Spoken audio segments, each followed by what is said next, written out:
有好多 Y 世代、C 世代總係慨嘆有啲生不逢時。佢哋會話上一代啲70後啦、60後就好啦，只要讀完書出嚟揾份穩定嘅工作，然後儲夠首期之後慢慢供樓就可以啦。只要隨住香港嘅經濟持續繁榮，就好似一間公司咁樣不斷賺錢，持有物業嘅人咧就好似股東咁樣，樓價自然會分到紅利㗎。所以60後、70後咧係幸福嘅。簡簡單單就可以做到人生嘅成功族，有啲佬識炒樓嘅，甚至可以輕鬆咁樣過億身家。至於佢哋90後、00後呢一代就慘啦，樓價已經比上一代超高，要唔飲唔食10幾年咧，先至可以儲夠首期。而家香港嘅後生仔咧，要以全世界排名21嘅收入水平咧，去承擔住世界排名第1嘅房價，收入咧就根本追唔上樓價。難怪好多都話寧願躺平，唔拍拖、唔結婚、唔買樓，甚至乎要求唔加人工，寧願等排公屋。呢個可以話係新一代咧對時代嘅抗議。的確，而家啲後生仔已經錯過咗好簡單買層樓就可以躺贏嘅年代啦。連我哋呢一代都承認，而家通過買樓嚟達到財務自由咧，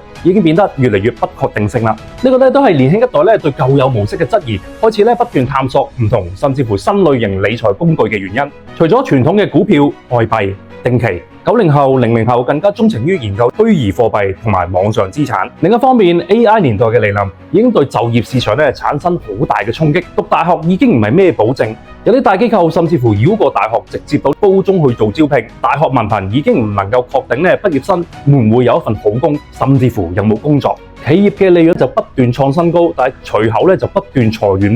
而且放出嚟市場俾大學生嘅初級職位，亦都呈現呢個斷崖式嘅下跌。以上就好似有啲危言聳聽，但係的確係我呢幾年接觸年輕嘅一代，佢哋同我表達嘅想法同埋憂慮。我哋的確身處喺一個劇變嘅年代，係時候等我哋同年輕人一齊探索，揾出更好嘅未來。我係 Anthony Liu，香港 BNI 高級董事顧問，想了解多啲年輕人創業同埋點樣擴闊人脈，記得關注我。